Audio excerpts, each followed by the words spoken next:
Thank you all again for coming.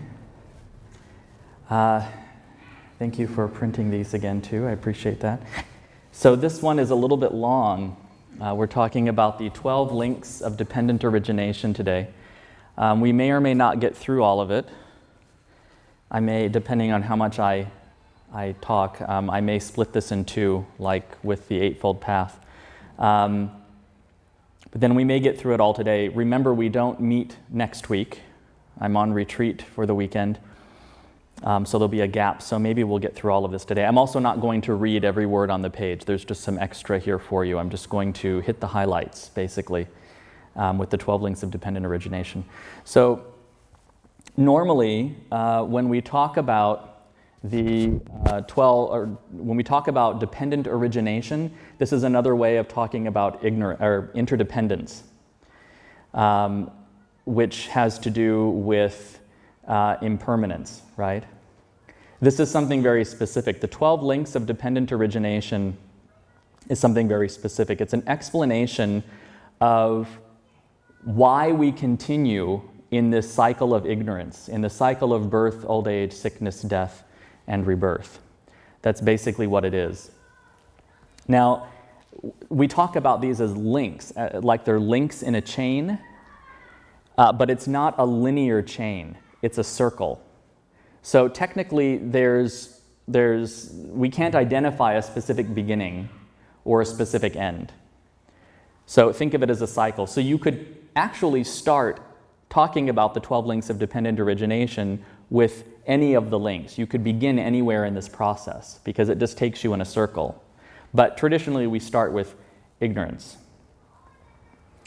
So ignorance means, like I've said here, a lack of light. Avidya, the word avidya, means a lack of light or understanding. And specifically, we're talking about ignorance of the Four Noble Truths. That our existence is pervaded by dissatisfaction and suffering, that this comes from ignorance, but that we can overcome ignorance through following the Eightfold Path, the method that the Buddha taught for overcoming ignorance. So it's ignorance of that. It's also, it's ignorance of the Dharma, basically. Ignorance of the Dharma, the teaching of the Buddha, the teaching of how to identify what is suffering and what is the path out of suffering, and ignorance of how to walk that path out of suffering. That's how we can think of this. And so, like I've said on many occasions, we spend our whole lives then, because of this ignorance, we spend our whole lives trying to suck as much happiness out of whatever we come into contact with. Money, romance, things, We're like crows looking at, shiny things all the time, attracted to them constantly. Because we feel this dissatisfaction. Sometimes we feel like really heavy suffering, but day to day there is this dissatisfaction, which is why we're constantly trying to get those little bits of happiness. So this is how we behave ignorantly. And in order to get those bits of happiness, what do? Sometimes people lie, cheat, steal, they even murder. When we hear about this, people kill their own family members, sometimes for money. This is how messed up we are, or this is how messed up we can be.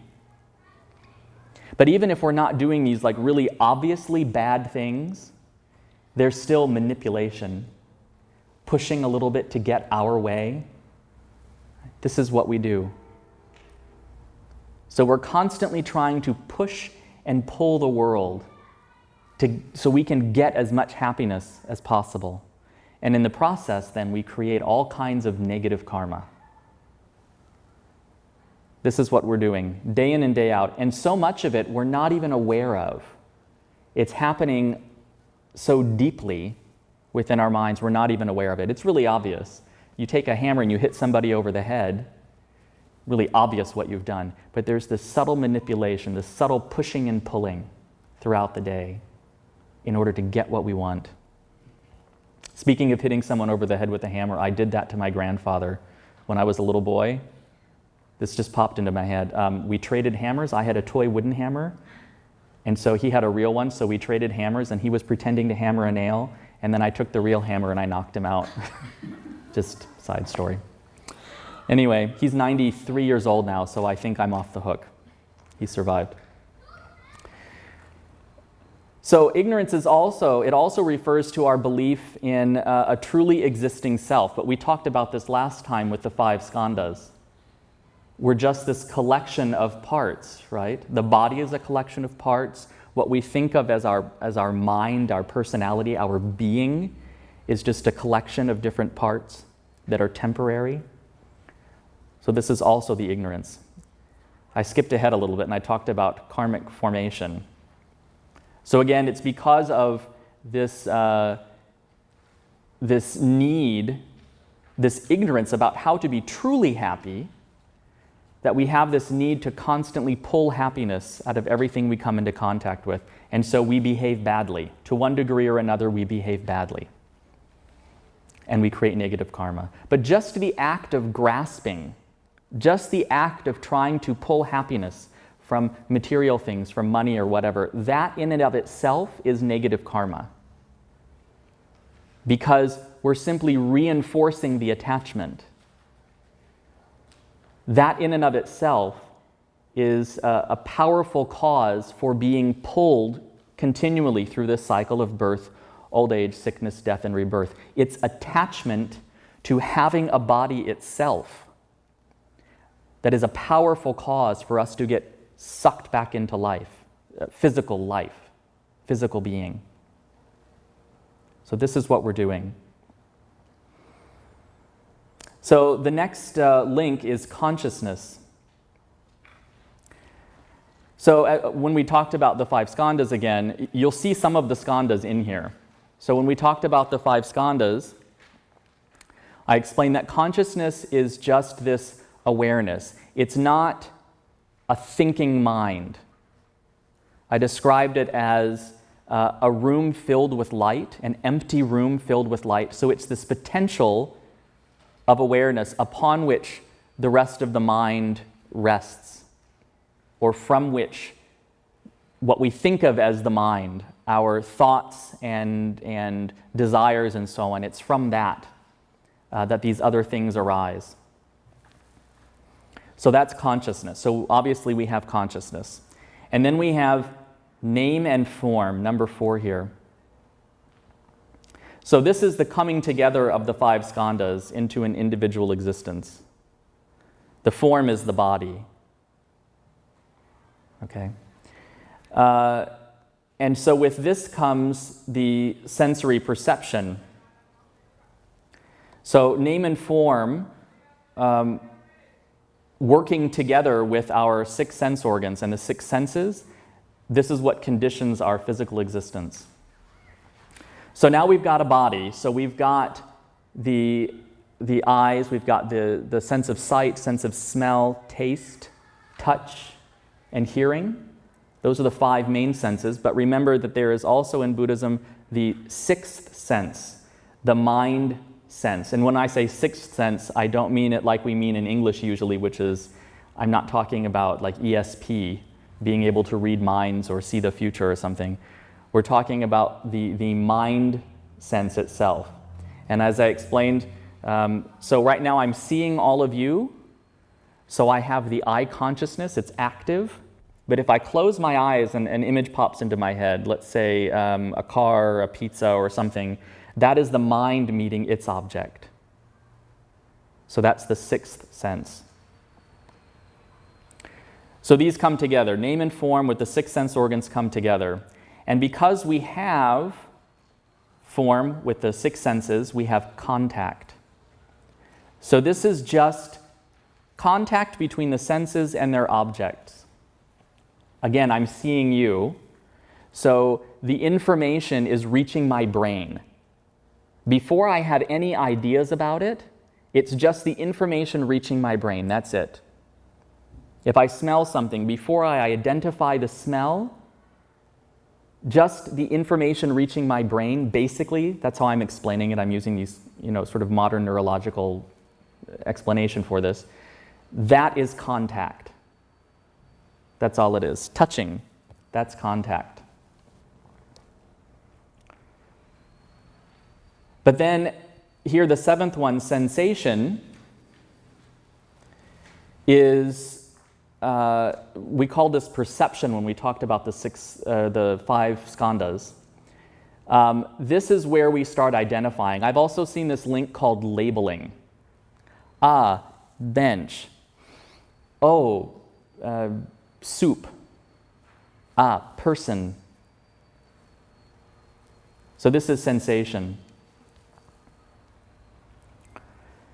Now we think that this happens immediately, but it doesn't actually happen immediately. This happens in sequence. First there is contact, then there is sensation, or this labeling. Usually it happens very quickly, but it actually happens in sequence. And then we have craving.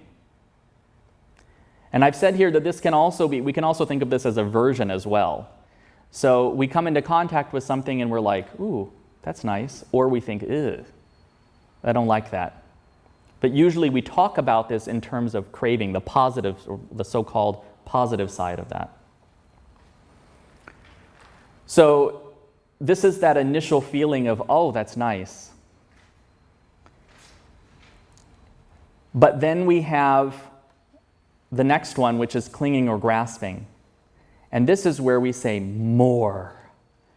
More, more, more, more, more. That's the clinging or grasping. There's this initial feeling of, oh, that's nice, and then it's gimme, gimme, gimme. That's clinging or grasping. And so in this part of the 12 links, we see where this is the part where we're talking about how we are constantly grasping at things, like I said earlier, and trying to pull as much happiness out of them as possible. And this is what motivates us then. We think that these things that we like are giving us real happiness, and so we just keep doing it again and again and again. You know, someone once said, the definition of insanity, the definition of what it means to be crazy, is to keep doing the same thing again and again and thinking you will get a different result. So we're kind of crazy, all of us. Do you see that? Because we see again and again that we keep grasping at things, trying to get happiness. We see again and again that it fails. So we're constantly trying to grasp at something else in order to find happiness, and that fails. So then we do it again. We grasp and grasp and grasp, and it never really works. We're kind of crazy.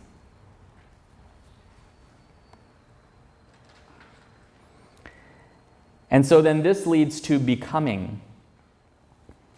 So it's this grasping that we're doing constantly throughout life. We're creating negative karma, which is partly what keeps us, we're acting badly, which is partly what keeps us in this cycle of birth, old age, sickness, death, and rebirth. But then it's, again, as I said earlier, just the act of grasping itself, just the act of grasping at a body, that in of itself, that craving, that wanting for the pleasures of the senses, seeing beautiful things, eating delicious food, having power and wealth and all of that, that is largely what pulls us into becoming, into another life. And so then there's the actual birth, and then eventually we go through this whole cycle again of grasping and so on, and then we come back to old age and death.